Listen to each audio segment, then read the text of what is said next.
sense that We like to kid that we're actually a sales organization that just happens to have an insurance company that's attached. right. That's right. That's what it is, You know, baby. it really wouldn't matter what we sell. Yes. That's the truth. I mean, we Yeah. could sell anything Yeah.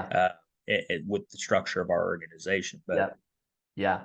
so, I But mean, I don't want to make light of it, but essentially, you know, if yeah, you do it right, your product is almost irrelevant. 100%. Totally You agree know, with you. Totally agree. But ultimately, like at a high level, those things that you invest in is recruiting and retention, right? yes, Recruiting, like investing into people coming in the door, and then a bunch of different things, between comp and onboarding and training and management. That can be complex and maybe that changes here and there. But the other part of your investment is into that, which is ultimately the stuff that retains the people that you've recruited, right? yes. So it's recruiting, rep experience, success of the people, which is going to make them want to stay, and that's where your money goes, and that allows you guys to scale. Um, I know we're kind of coming up on time here. I'm curious to see, maybe we can finish up on management, right? You have 13 divisional leaders that have pretty big responsibilities, big Yep. management responsibilities themselves. And then it was, I think, 53 below those 13-ish offices that are whatever, team leaders, field sales managers, field sales trainers, whatever the titles are. And so that is a huge leadership responsibility from you, and even for those divisionals, and even down to the field trainer, right? Like the field trainer role, that's still not easy because you're dealing with people.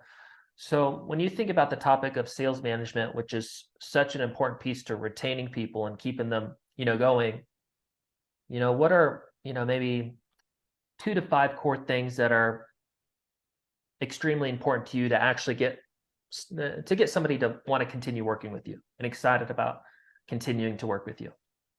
Well, I would say first and foremost, you have to be a servant leader. Mm-hmm. Yep. Period. Like, you know, um, that title is nothing more than an invitation to lead Yeah. and to serve others. You know, and with that comes a tremendous responsibility to help someone else be successful. I mean, it goes all the way back to the whole give a man a fish thing, you Yep. know. And I'm telling you that if you're not motivated by that, then you Mm-hmm. don't belong in that position. 100%. You Totally know, agree. if you're not motivated by the opportunity to help somebody change their life, if you're just in it for a, you know, an override commission or something like that, then you're not going to be successful. Number one, Yep. and number two, you don't belong there. People see through that, Yep. I was gonna say and that so you needs know to when be you have a obvious. servant's heart as a leader, Yeah. um, all you're doing is trying to help somebody else be successful. And you know when people know that you care about them and what they're trying to accomplish, they give you permission to coach. They give you permission to hold them accountable. And so, you know, our leadership team, it's really what it is. It's a system of checks and balances to hold people accountable and to motivate people and inspire people to do some things that they wouldn't do on their own. Mm. And, you know, let's be honest. I mean, most of the people that come to opportunities, they haven't had the success they've wanted in their life. Otherwise, they wouldn't be there. Yep. And so you just have to have a system in place to where, you know, you teach them how to be successful in life Yeah. and you hold them accountable to it. And, you know, you encourage and inspire them. You believe in them more than they believe in themselves until they get there. Yeah. Yep. You Absolutely. know, I mean, that's what great leaders do. Yeah. Love it. I'm just writing down notes. This is No, you're awesome fine. stuff. Awesome. Um, I mean, it really is that simple. You lead Yep. people, you manage numbers. Yep. So, Yep.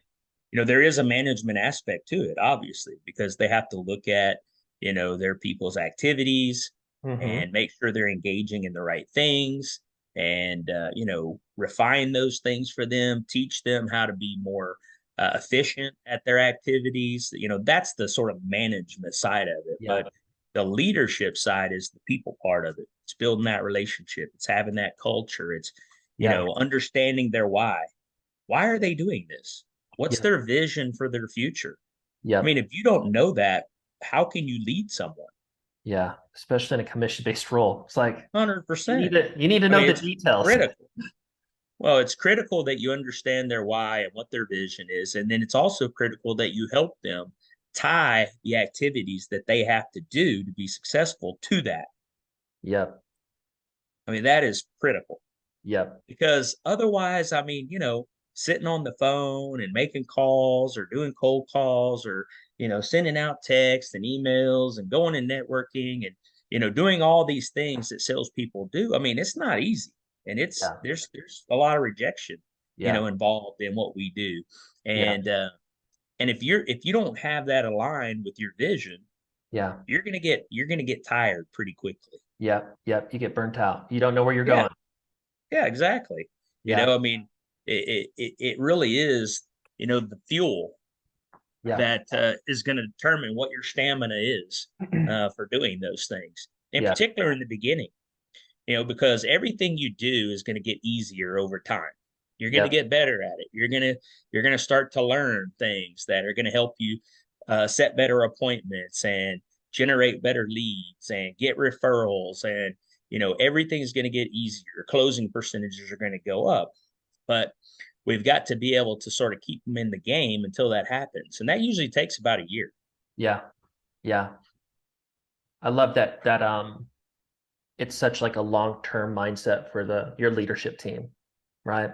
It's not just like, hey, because most of, all of your leaders, right, guys like us, we could be thrown into something totally random, a different industry tomorrow as a salesperson. It'd be like, yeah, this is how you input a lead, and here's kind of the script, and here's the customer, and we could wing it and go see success, right? That is not common.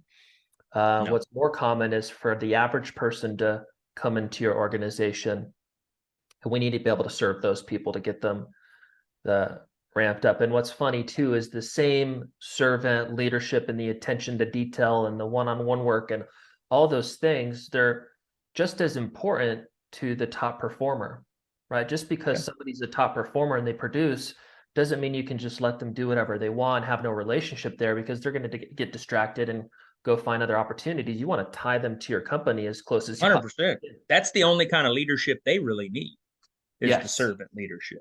You know, hey, Mm. can I wash your car for you today, bud? Mm. Wow. You're doing Yes. a great job. You know, Man, that's a really cool yeah, and no, you have to be strategic about your leadership, no question about it, because it's yeah, not the same for everybody. You yeah, know, your A players need only uh that servant leadership. What can I do? What obstacles can I clear out of your way to help you continue to do what you do best? yeah, You know, yeah, yeah. It's all such the way down to your C players, they need directive leadership. You need to yeah, tell them exactly what they need to be doing, yeah, and hold them heavily accountable to that.